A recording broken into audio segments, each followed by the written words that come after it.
अगर ये 24 का चुनाव हुआ तो भारत देश की जनता के चिथड़े उड़ जाएंगे, चिथड़े। पछताना पड़ेगा।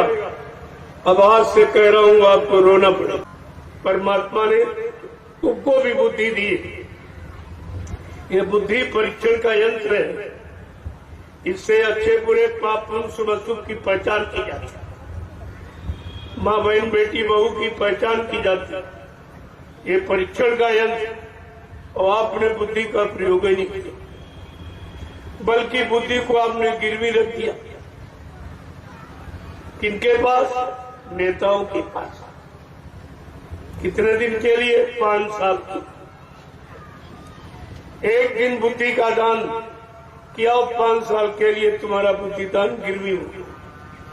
अब 5 साल आप कुछ नहीं करेंगे, ना कुछ कह सकते हो। चाहे जितनी परेशानी हो, चाहे जितना दुख तकलीफ हो, चाहे जितने टैक्स बढ़ जाए, चाहे जितनी महंगाई बढ़ जाए, चाहे बच्चों को बेरोजगार कर दिया जाए, लेकिन 5 साल तुम जबान नहीं खोल सकते। ये बुद्धि गिरवी है। आज तक कोई नहीं समझ पाया। जो अपने आप को विद्वान कहते पढ़े लिखे, वो भी नहीं समझ पाए। जो कर्मचारी अधिकारी बन गए, वो भी नहीं समझ पाए। जो प्रधानमंत्री राष्ट्रपति बन गया, वो भी नहीं समझ पाया। ये मतदान बुद्धि का गिरवी रखना, और वो भी एक दिन के लिए 5 साल। और कितने साल हो गए आपको करते करते? 70 साल आजादी के निकल। 14 पंचवर्षीय योजनाएं आप बुद्धि को गिरवी रखते रहे नेताओं के हाथ, और तुम्हें कुछ नहीं मिला। और अब भी नहीं जाग रहे हो, अब भी सो रहे हो। जगाने का काम केवल संत महात्मा करते, बाकी जगाने का कोई काम नहीं। और आज भी आपको जगाया जा रहा कि अब भी जाग जाओ, अभी वक्त है गुनाहों से तू तौबा कर ले। फिर न कहना कि हमने सुना था, पैगाम नहीं। ये तो बात आपको रखनी ही पड़ेगी। कब तक आप मार खाओगे? कभी तो आपको घूम के खड़ा होना ही पड़ेगा।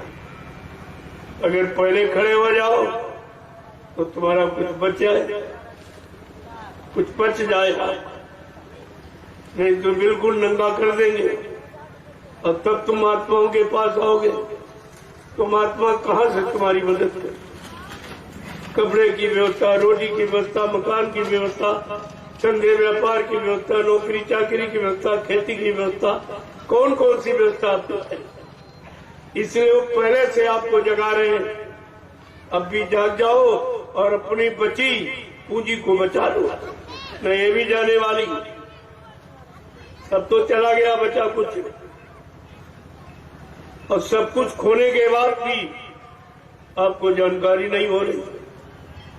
बड़े आश्चर्य की बात तो ये है कि सब कुछ चला गया और तब भी नहीं जाग रहे, तब भी गफलत की नींद सो रहे आप।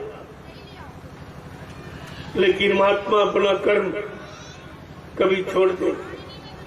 वो तो निरंतर धर्मोपदेश जो मानव समाज के हित के लिए है, वो बराबर करते ही रहते। आने वाली मुसीबत आपत्तियों का इशारा वो करते ही रहते। तुम मानो न मानो, ये तुम्हारा काम उनका काम बता रहे, और बता रहे हैं। समझो न समझो, तुम्हारा काम। आपको पछताना पड़ेगा। अभी तो कहा जा रहा पछताना पड़ेगा। अब आज से कह रहा हूं, आपको रोना पड़ेगा। आज से ये कह रहा हूं कि आपको रोना पड़ेगा।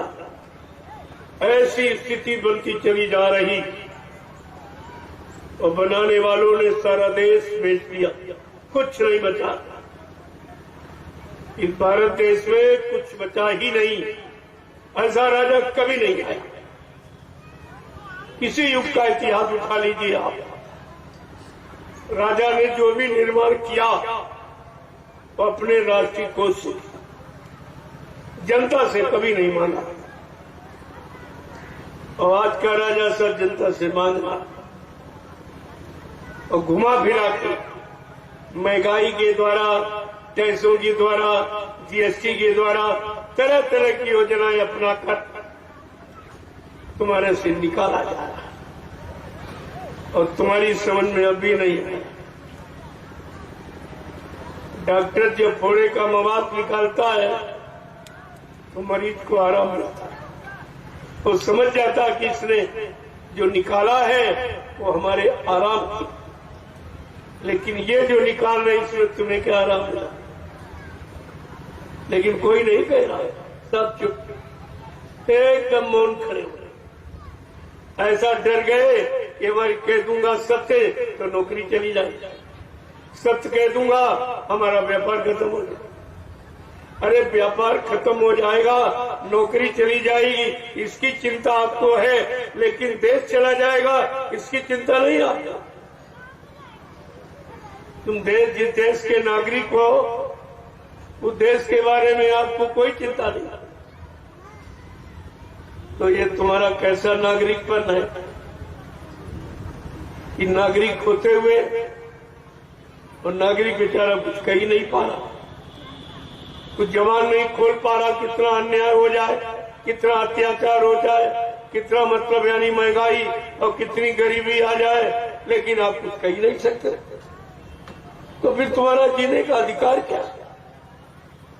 आखिरकार किस लिए आप जी रहे हो? जब अच्छी सच्ची बात कहने का अधिकार नहीं तो तुम्हारा जीने का अधिकार ही नहीं। जी रहे हो लेकिन मुर्दा बन के जिए, जिंदा बन के नहीं। जैसे मुर्दा नहीं कुछ कहता है ऐसे तुम नहीं कहते, तो तुम्हारा जिंदा बन का मुर्दे को। इसलिए अब भी जागो, चेतो, होश में आ जाओ। आगे का समय बहुत खराब, कि आपका जीना मुश्किल हो जाएगा। अगर ये 24 का चुनाव हुआ तो भारत देश की जनता के चिथड़े उड़ जाएंगे, चिथड़े। तुम्हारे पास तुम्हारा कुछ नहीं बचेगा, तुम्हारे लिए कुछ नहीं बचेगा, न शासन, न प्रशासन, न व्यवस्था, कुछ नहीं बचेगा। ये सब उसकी व्यवस्था बना दी लोगों, और विपक्ष भी एकदम मौन बैठा, कुछ नहीं कर पा रहा। तो विपक्ष का मतलब क्या हुआ? विपक्ष इसीलिए रखा जाता है कि अगला कोई मनमानी न कर पाए, लेकिन विपक्ष चुपचाप। कारण क्या, इनको भी पहले मौका दिया गया, ये भी इन्होंने ये किया। तो जानते हैं कि हमने भी यही किया, अपने शासन में, अपने प्रशासन में हमने यही किया। अब ये कर रहे तो इनको हम कैसे कहें? इस संकोच में ये सत्य को कह नहीं पा रहे, लेकिन परिणाम तो बुरा हो रहा है। जनता के लिए सब तो बुरा ही बुरा दिखाई दे रहा है, सब दुख तकलीफ ही दिखाई दे रहे हैं, सब अत्याचार, अनाचार, भ्रष्टाचार, पापाचार, यही सब दिखाई दे रहा। तो इससे कौन सा लाभ मिलेगा?